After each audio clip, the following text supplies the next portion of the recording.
Start करते हैं। Voice वगैरह चेक कर लीजिए, आप तक वॉइस क्लियर पहुंच। चलिए यहाँ पर देखिए वॉइस वगैरह क्लियर आ रही है। चलिए क्वेश्चन नंबर देखिए यहाँ पर पहले नंबर का देखिए आपको जवाब देना है।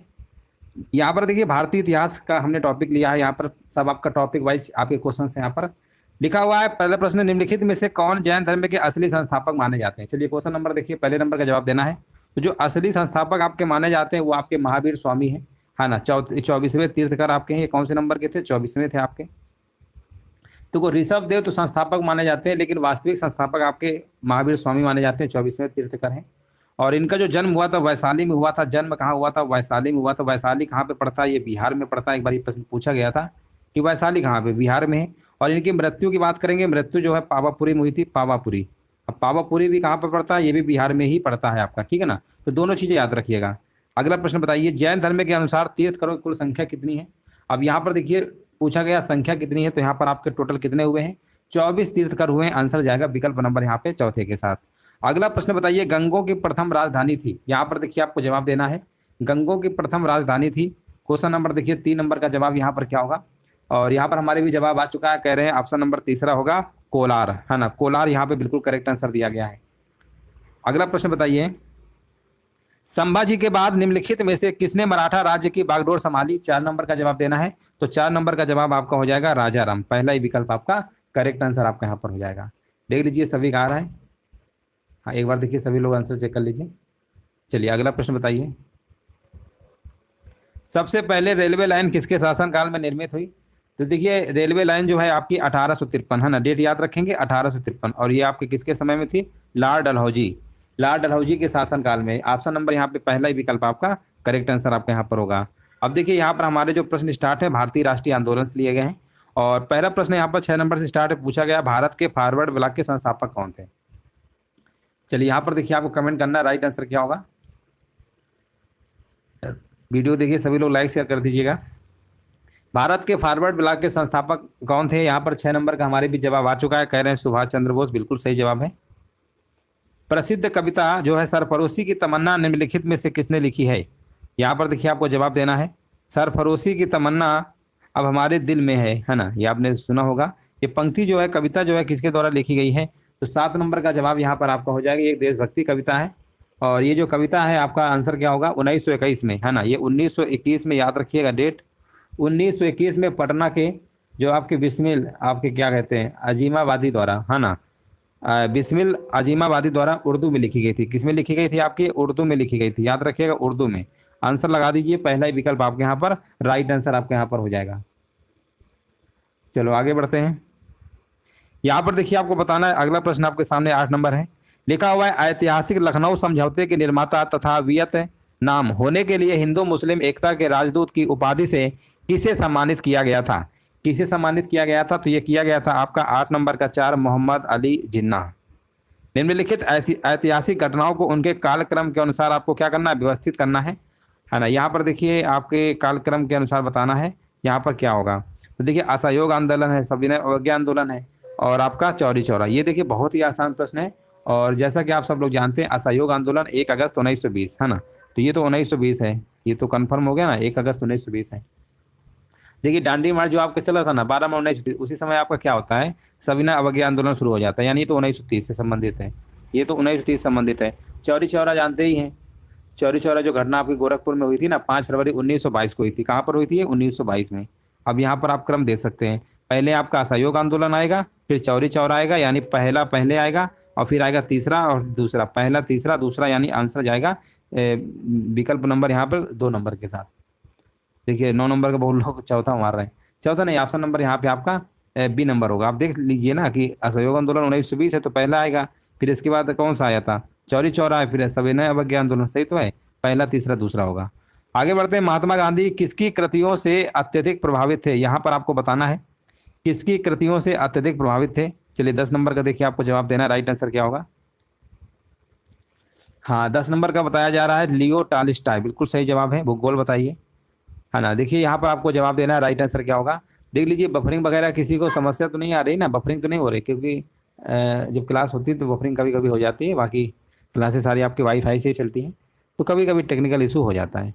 कोल यहाँ पर बताइए डोल ड्रम इनसे संबंधित है ना। 11 नंबर का आपको जवाब देना है। देखिए डोल्ट्रम जो है आप बोला गया इनसे संबंधित यानी किससे संबंधित है। ऑप्शन नंबर पहला देखिए लिखा हुआ है भूमध्य रेखा के निकट प्रशांत और हल्की परिवर्तनशील हवाओं का क्षेत्र, है ना। पहला ही विकल्प आपका यहाँ पर राइट आंसर आपका हो जाएगा, है ना। चलिए बिल्कुल सही है, हाँ बिल्कुल देखिए करेक्ट आंसर दिया गया है। इनमें से किस देश को यूरोप का कॉकपिट कहा जाता है, 12 नंबर का आपको जवाब देना है। तो 12 नंबर का आपका यहाँ पर जवाब पहला ही होगा बेल्जियम। किस देश को यूरोप का कॉकपिट कहा जाता है, तो याद रखेंगे बेल्जियम को कहा जाता है। बेल्जियम को यूरोप का कॉकपिट कहा जाता है। चलो आगे हम बढ़ते हैं। भारत के पश्चिमी समुद्र तट पर वर्षा किस मानसून से होती है।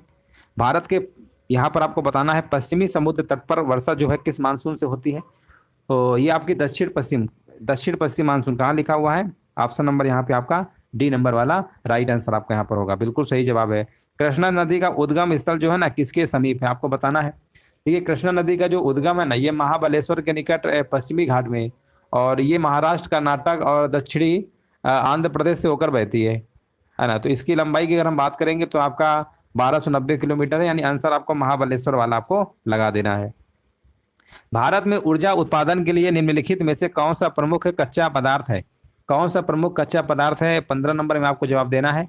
तो ये यहाँ पर आपका कोयला हो जाएगा। कोयला जो आपका है ना, कोयला आपका ऊर्जा उत्पादन के लिए प्रमुख क्या है, कच्चा पदार्थ आपका है। अब देखिए इकोनॉमिक से प्रश्न लिए गए हैं, भारतीय अर्थव्यवस्था से, और यहाँ पर भी आपके 5 प्रश्न आएंगे इस टॉपिक से। और यहाँ पर देखिए योजनाएं जो आपकी हैं पंचवर्षीय योजनाएं, इनको अच्छे से रट लीजिएगा क्योंकि आपकी टोटल 12 पंचवर्षीय योजना ही है। लास्ट वाली आपकी 2012 से लेकर 2017 तक थी, और पहली पंचवर्षीय योजना आपकी 1951 से लेकर 1956 तक थी। 51 से स्टार्ट होती है और 2017 तक ही चलती है। इसके बाद आपका नीति आयोग आ जाता है। तो इस चीज़ को बहुत अच्छे से समझ लीजिएगा। अब इससे पहली वाली ये पहली वाली है ना, ये दूसरी वाली है, ये तीसरी वाली है ना। और देखिए 16 नंबर पे आप ध्यान से देख रहे होंगे, तीनों तो आपकी सही है ना, पहली दूसरी तीसरी डेट तो याद ही कर लीजिए पूरा अच्छे से। चौथी वाली 1969 से चली थी, है ना, 1969 से चली, 66 से नहीं चली थी, 1969 से चली थी 74। अब देखो यहाँ लोग गलती कर देते हैं, सोचेंगे 66 तो खत्म हो गई, लेकिन 66 से स्टार्ट नहीं होती है, 69 से होती है। तो इस चीज़ को भी इसे ध्यान रखिए। ऐसे प्रश्न जानबूझ के रखे जाते हैं जहाँ पे आप गलती करने के चांस ज़्यादा करेंगे, तो इस चीज़ को भी इसे ध्यान रखिए। उसमें गैप हो गया था बीच में। आगे बढ़ते हैं। देश की आर्थिक प्रगति का निर्धारण किसके आधार पर किया जाता है, तो ये भी हमने कई बार बताया है। ये जो किया जाता है आपका देश की प्रति व्यक्ति आय में वृद्धि, है ना, 17 का पहला होगा। हाँ ये वाला जो राइट आंसर आपका है ना, पहला ही विकल्प आपका राइट आंसर आपका यहाँ पर हो जाएगा। देश की प्रति व्यक्ति आय में वृद्धि, 17 नंबर का पहला आंसर आपका सही है।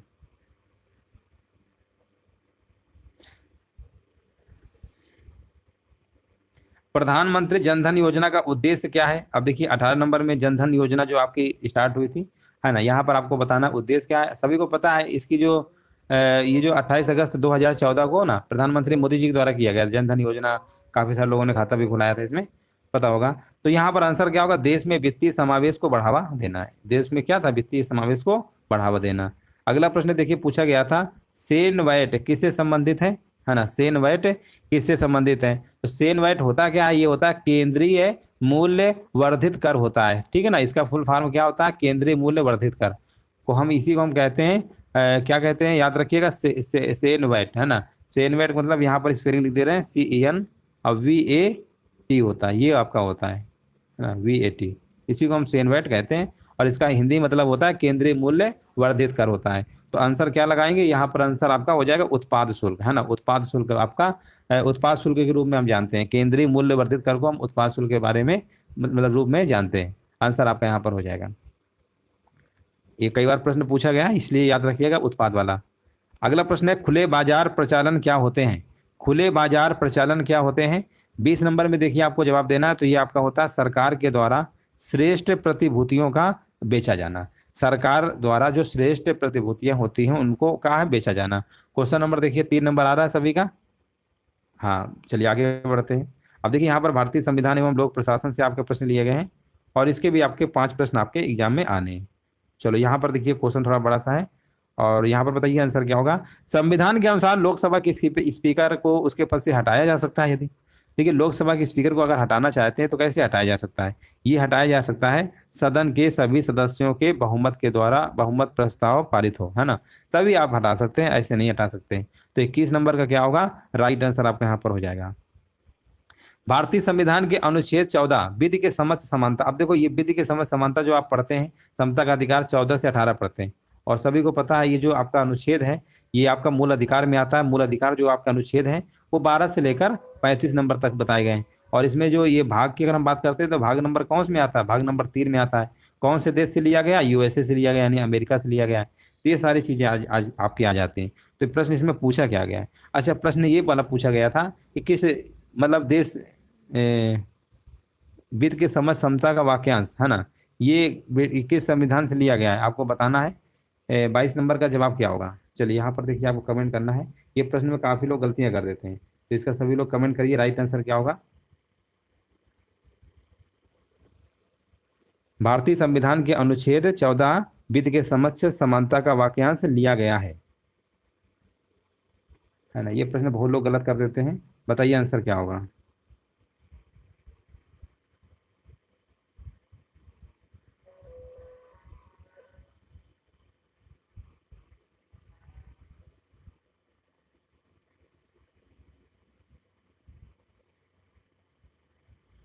हाँ ना, ये प्रश्न देखिए बहुत बार पूछा गया और हम इसलिए प्रश्न आपको करा रहे हैं कि ये प्रश्न लोग बहुत गलती कर देते हैं, है ना। तो हम उम्मीद रख रहे हैं सभी लोग इसका जवाब सही देंगे, है ना। चलो यहाँ पर एक बार कमेंट कर दीजिए, फिर हम आगे बढ़े। सभी लोग कमेंट करिए 22 नंबर का जवाब क्या होगा। 22 नंबर लिखिए और कमेंट करिए, ताकि हम भी देखना चाहते हैं कि आप लोग इसका आंसर क्या देंगे, क्योंकि प्रश्न कई बार पूछा गया है और बहुत लोग गलत कर देते हैं।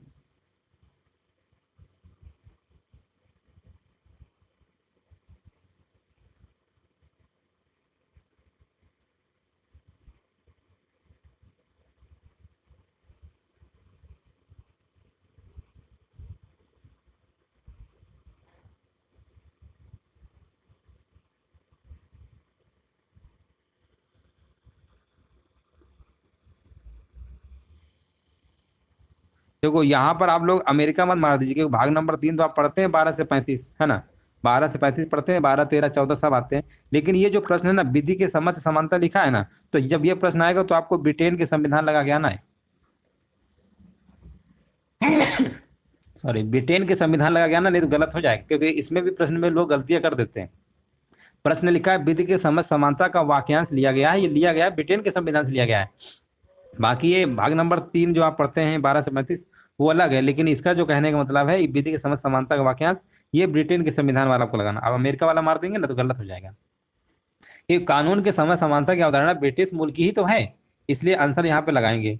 और कानून के समान संरक्षण की बात करेंगे तो अमेरिका है। तो देखो, कानून के समक्ष संरक्षण की बात करेंगे तो आपका आंसर क्या होगा। देखिए, कानून के समान संरक्षण की बात करेंगे तो अमेरिका होगा, और कानून के समान समक्ष समानता की बात करेंगे, समानता की बात करेंगे तो आंसर लगाएंगे ब्रिटेन। यानी समानता और संरक्षण दोनों में अंतर है ना। क्लियर हो गया। चलो आगे बढ़ते हैं। प्रस्तावना में वर्णित समाजवाद का आदर्श। 23 नंबर बताइए आंसर क्या होगा। 23 नंबर का आपको कमेंट करना है, आंसर यहाँ पर क्या होगा। आंसर हमारे बीच आ चुका है। यहाँ पर अंतरराष्ट्रीय राष्ट्रीय संपदा के समान वितरण का ध्येय रखता है। प्रस्तावना बिल्कुल सही है। प्रस्तावना में एक ही बार आपका संशोधन हुआ है, जिसमें आपके 3 शब्द आपके जोड़े गए थे। संविधान में मौलिक कर्तव्य कब जोड़े गए थे? देखिए, मौलिक कर्तव्य की बात करेंगे इस समय तो वर्तमान में मौलिक कर्तव्य 11 है, जो कि रूस से लिए गए हैं। और ये जोड़ा गया था आपका 42वां संविधान संशोधन 1976। कब जोड़ा गया था? 42वां संविधान संशोधन 1976 में। कौन सा स्थानीय सरकार का मामला नहीं है ना, कौन सा स्थानीय सरकार का मामला नहीं है। तो यहाँ पर आंसर जो आपका लिखा ना, कानून और व्यवस्था, ये आपका नहीं है। बाकी सब आपके आंसर क्या लगा देंगे? ऑप्शन नंबर तीसरा वाला। अब यहाँ पर देखिए विज्ञान के प्रश्न हमारे स्टार्ट हैं। 26 नंबर से कमेंट करना है। पूछा गया डीपीटी वैक्सीन किन बीमारियों से बचाव के लिए दिया जाता है। जो डीपीटी आपका है ना, ये दिया जाता है आपका आपका आंसर यहाँ पर क्या होगा बताइए। डीपीटी वैक्सीन किन बीमारियों से बचाव के लिए दिया जाता है? तो ये आपका होता है, कई सारी है। डिप्थीरिया है, काली खांसी है और टिटनेस है। ए बी रुधिर वर्ग वाले किसी व्यक्ति को निम्नलिखित में से किस रुधिर वर्ग के व्यक्ति का रक्त दिया जा सकता है? 27 नंबर बताइए। तो देखिए, ए बी का अगर है ना, तो ए बी के क्या आंसर होगा बताइए। ए बी तो वैसे भी सर्वग्राही होता है, और जब सर्वग्राही होगा तो वह सभी प्रकार के मतलब एक तरीके से कह सकते हैं सभी से ले सकता है। तो यहाँ पर आंसर क्या होगा, यहाँ पर लगा देंगे कोई भी रुधिर वर्ग। देखो, ए बी क्या होता है ना, सर्वग्राही होता है। ब्लड ग्रुप ओ होता है ना, तो डोनर होता है, यानी सर्वदाता होता है। वो जिसको दे सकता है, सबको तो दे सकता है वो वाला, लेकिन ले सकता है सिर्फ ओ वाले से ही। बट ए बी वाला सबसे ले सकता है। पुरातात्विक खोजों के काल निर्धारण के लिए निम्नलिखित में से किसका प्रयोग किया जाता है? तो इसमें अगर हम बात करेंगे तो ये आपका कार्बन 14 है, आपका आंसर जाएगा विकल्प नंबर दूसरे के साथ। जब कोई बताइए, जब कोई कुल बल किसी वस्तु पर लगता है तब वह वस्तु बल की दिशा में त्वरण प्राप्त करती है, जिसमें त्वरण के साथ अनुपातिक होता है ना। यहाँ पर 29 का कमेंट करना है, क्या होगा? तो 29 का जवाब अगर आपका आ रहा है, न्यूटन की गति का द्वितीय नियम आपने पढ़ा होगा, एफ बराबर क्या पढ़ा है? एम ए पढ़ा है, एफ बराबर एम ए होता है। तो आंसर यहाँ पर लगा देंगे, पहला ही विकल्प आपका करेक्ट आंसर आपका यहाँ पर होगा। द्रव्यमान ऊर्जा तुल्यता नामक स्थिरांक यहाँ पर बताइए पर आधारित होता है। तो ये जो आधारित होता है ना, ये होता है आपका निर्वात में प्रकाश की गति। अब प्रकाश की गति आप जानते ही है ना, कितनी होती है? ई बराबर आपने एक फार्मूला पढ़ा होगा mc², है ना। इसमें मास जो होता है एनर्जी में क्या होता है? कन्वर्ट हो जाता है। तो निर्वात में प्रकाश की गति, प्रकाश की गति सभी लोग जानते ही है, कितनी होती है? 3 × 10⁸ मीटर पर सेकेंड होती है ना। ये डाटा आप लोगों ने अच्छे से पढ़ाई होगा। यहाँ पर देखिए हिंदी के प्रश्न हमारे स्टार्ट है, 36 नंबर से आपको बताना है। इनमें से संधि को पहचानिए। शिवालय में बताइए संधि कौन सी होगी? शिवालय। तो शिव प्लस आलय बता रहे हैं, है ना। शिव प्लस आलय यानी शिवालय, और आंसर चला जाएगा दीर्घ संधि के साथ। अगला प्रश्न बताइए। नीचे दिए गए शब्द का सर्वोत्तम विलोम पहचानिए। अंत का, अंत का विलोम क्या होता है ना। अंत का विलोम क्या होता है? अंत का होता है आदि होता है। ये प्रश्न कई बार पूछा गया है। अंत का विलोम क्या होता है? आदि होता है, आदि। ठीक है ना। चलो आगे बढ़ते हैं। सब्ज बाग दिखाना, इस मुहावरे का क्या मतलब होता है? 38 नंबर। सब्ज बाग दिखाना, इस मुहावरे का मतलब होता है, याद रखिएगा 38 नंबर का ऑप्शन नंबर चौथा होगा, झूठे वायदे करना। निम्न में से किस विकल्प में त्रुटि नहीं है? 39 नंबर में आपको बताना है किसमें त्रुटि नहीं है। तो यहाँ पर जो विकल्प आपका दूसरा लिखा है ना, उस कागज पर मैंने हस्ताक्षर कर दिया, उस कागज पर मैंने हस्ताक्षर कर दिया, इसमें त्रुटि नहीं है, बाकी सब में है आपकी, है ना। आंसर क्या लगाएंगे? ऑप्शन नंबर आपका दूसरा वाला लगा देंगे, जो कि बिल्कुल आपका सही दिया गया है। अगला प्रश्न देखिए, आपको बताना है जनमेजय का नागयज्ञ की रचना किसके द्वारा की गई है? जनमेजय का जो नागयज्ञ है, इसकी रचना किसके द्वारा की गई है? तो इसके आपके राइटर का नाम, रचनाकार कौन है? जयशंकर प्रसाद जी। आंसर क्या लगाएंगे? जयशंकर प्रसाद जी हैं। जनमेजय का नाग यज्ञ, ऑप्शन नंबर देख लीजिए, जिनका भी दूसरा आ रहा है ना, बिल्कुल सही आंसर दे रहे हैं। यहाँ से देखिए हमारे प्रश्न करंट अफेयर्स के स्टार्ट होते हैं, और आपको जवाब देना है। IGGL की एशिया की सबसे बड़ी अंडर वाटर पाइपलाइन प्रोजेक्ट का संबंध किस नदी से है ना। किस नदी से? आपको 51 नंबर कमेंट करना है। तो ये जो आपका है ना, ये आपका आंसर हो जाएगा ब्रह्मपुत्र नदी। आंसर क्या होगा? ब्रह्मपुत्र नदी। जिनका भी आंसर आ रहा है ना, बिल्कुल सही आंसर दे रहे हैं। पानी के नीचे संचार के लिए सेंसर तकनीक को किस संस्थान के द्वारा विकसित किया गया? पानी के नीचे संचार के लिए सेंसर तकनीक को किस संस्थान के द्वारा विकसित किया गया? तो 52 का अगर आपका जवाब आ रहा है ना, DRDO और नासा, DRDO और नासा आ रहा है ना, तो बिल्कुल करेक्ट आंसर दे रहे हैं। हाँ 52 का आंसर, नहीं नहीं, एक सेकेंड 52 प्रश्न है। कहाँ गया? 52 है। देखो एक बार फिर से देख लेते हैं। पानी के नीचे संचार के लिए सेंसर तकनीक, अच्छा सेंसर तकनीक के थे, सॉरी। देखो यहाँ पर DRDO तो है, लेकिन नासा नहीं है। नासा कहाँ से आ गया? IIT मद्रास एवं DRDO है। IIT मद्रास और क्या है? DRDO है। ऑप्शन नंबर पहला होगा, करेक्ट कर लीजिए सभी लोग। माड़ा को, यहाँ पर देखिए अगला प्रश्न आपको बताना है। चलिए राइट आंसर दीजिए, यहाँ पर क्या होगा? पूछा गया है माड़ा को पहला भारतीय गांव घोषित किया गया है, यह किस राज्य में स्थित है? ये किस राज्य में स्थित है? 53 नंबर का आपको जवाब देना है। तो ये आपका उत्तराखंड में, माड़ा को पहला भारतीय गांव घोषित किया गया है। ये किस राज्य में पड़ता है? ये उत्तराखंड में है, याद रखिएगा। उत्तराखंड के सीमांत गांव को माड़ा माड़ा कहते हैं, माड़ा गांव है। ऑप्शन नंबर यहाँ पे दूसरा वाला आपका सही है। संयुक्त राष्ट्र की वैश्विक मातृ मृत्यु, मृत जन्म और नवजात मृत्यु के मामलों की सूची में पहला देश कौन सा है? देखिए पहला देश पूछा गया है, वैसे भी विश्व स्वास्थ्य संगठन आप जानते ही हैं, है ना। ये जो आपका ना, ये आपका आंसर क्या होगा बताइए? 7 अप्रैल को मनाया जाता है ना विश्व स्वास्थ्य दिवस आपका, और यहाँ पर 54 का पहला होगा भारत में। आंसर क्या होगा? भारत। छठा हिंद महासागर सम्मेलन 2023 का आयोजन कहाँ पर किया गया है? 55 नंबर। छठा हिंद महासागर सम्मेलन जो है आपका, ये ढाका में हुआ। ढाका कहाँ है? बांग्लादेश की क्या राजधानी है? ये बांग्लादेश की राजधानी आपकी है। 1 मई 2023 से कितने करोड़ रुपए से अधिक के कारोबार वाले व्यवसायों के लिए नए GST नियम लागू हुए हैं? नए GST नियम लागू हुए हैं। यहाँ पर आंसर होगा 100 करोड़ रुपए या इससे अधिक के वार्षिक कारोबार वाले व्यवसायों को एक नए GST नियम का पालन करना आवश्यक होगा। आंसर आपका यहाँ पर 100 करोड़ रुपए आपका हो जाएगा। विश्व बैंक के अध्यक्ष के रूप में किसे नियुक्त किया गया है? अजय बंगा बता रहे हैं। 57 नंबर का तीसरा बिल्कुल सही है। जेल में बंद किस देश की 3 महिला पत्रकारों ने संयुक्त राष्ट्र प्रेस स्वतंत्रता पुरस्कार 2023 जीता है? 58 नंबर का आपको कमेंट करना है और 58 का आंसर बताया जा रहा है ईरान। ईरान की राजधानी की अगर हम बात करेंगे तो कौन सी राजधानी है? तेहरान है। ईरान की राजधानी कौन सी है? तेहरान है। 58 का पहला ही विकल्प आपका राइट आंसर आपका यहाँ पर हो जाएगा। जेल में बंद किस देश की 3 महिला पत्रकारों ने संयुक्त राष्ट्र प्रेस स्वतंत्रता पुरस्कार 2023 आपका जीता है? किस भारतीय मूल की अभिनेत्री को बाफ्टा फेलोशिप अवार्ड से सम्मानित किया जा रहा है? और ये आपकी है मीरा सियाल। मीरा सियाल। आंसर क्या होगा? विकल्प नंबर आपका डी नंबर राइट आंसर आपका यहाँ पर होगा। स्नूकर विश्व चैंपियनशिप 2023 का खिताब किसने जीता? इंपॉर्टेंट प्रश्न है ये। स्नूकर विश्व चैंपियन 2023 का खिताब किसने जीता है? तो 60 नंबर का जवाब आपका आंसर होगा लुका ब्रेसेल। लुका ब्रेसेल आपका यहाँ पर राइट आंसर आपका हो जाएगा, है ना। यहाँ पर आपका आंसर आपका हो जाएगा।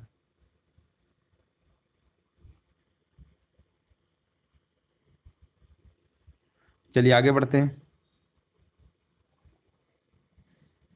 चलिए यहां से हमारे प्रश्न सामान्य जागरूकता के स्टार्ट है। लिखा हुआ है भारत में सर्वश्रेष्ठ माना जाने वाला टेमी चाय उद्यान किस राज्य में स्थित है ना। किस राज्य में स्थित है? तो ये आपका है सिक्किम में है। ऑप्शन नंबर दूसरा होगा। ओलंपिक पदक, हाँ अभी हम देख रहे हैं। ओलंपिक पदक प्राप्त करने वाली प्रथम भारतीय महिला खिलाड़ी कौन थी? 62 नंबर का आपको जवाब देना है और यहाँ पर आंसर आपका हो जाएगा कर्णम मल्लेश्वरी। ये कई बार पूछा गया है ना, ये कई बार पूछा गया। 62 नंबर का आपका पहला ही विकल्प आपका राइट आंसर आपका यहाँ पर हो जाएगा कर्णम मल्लेश्वरी। याद रखिएगा सिडनी ओलंपिक में आपकी जीती थी। कौन से ओलंपिक था? सिडनी। सचिन तेंदुलकर की आत्मकथा इनमें कौन सी है? The test of my life, ये वाली नहीं है। यहाँ पर आपका आंसर होगा playing it my way. Answer क्या होगा? Playing it my way. 63 number का तीसरा आपका आंसर राइट आंसर आपका यहाँ पर हो जाएगा प्लेइंग इट माई वे। याद रखिएगा 2014 में प्रकाशित हुई थी। हाँ 2014 में। लोकसभा की दूसरी महिला अध्यक्ष कौन है? देखिए लोकसभा की बताना है तो यहाँ पर आपका क्या होगा? मीरा कुमार के बाद आपकी कौन बनी थी दूसरी? सुमित्रा महाजन। पहले नंबर पे मीरा कुमार है और दूसरे नंबर पे आपके सुमित्रा महाजन है। तो आंसर दूसरे नंबर पे पूछा गया है तो ऑप्शन नंबर लगाएंगे डी नंबर। 15 सितंबर को किसके जन्म दिवस के अवसर पर राष्ट्रीय अभियंता दिवस मनाया जाता है? तो मोक्षा गुंडम विश्वेश्वरैया। ये प्रश्न हमने बहुत बार कराया है। ऑप्शन नंबर दूसरा सही है। मध्य प्रदेश में स्थित नेपा नगर किसके लिए प्रसिद्ध है? तो ये आपका है, हाँ बताइए किसके लिए प्रसिद्ध है? न्यूज प्रिंट पेपर मिल के लिए, है ना, पेपर मिल के लिए। तिमित उत्सव तमिलनाडु में किसके सम्मान में मनाया जाता है? 67 नंबर में देखिए आपको जवाब देना है राइट आंसर क्या होगा। तिमित जो है ना, ये तिमित उत्सव जो आपका है, ये जो मनाया जाता है ना, ये आपका मनाया जाता है द्रौपदी के सम्मान में।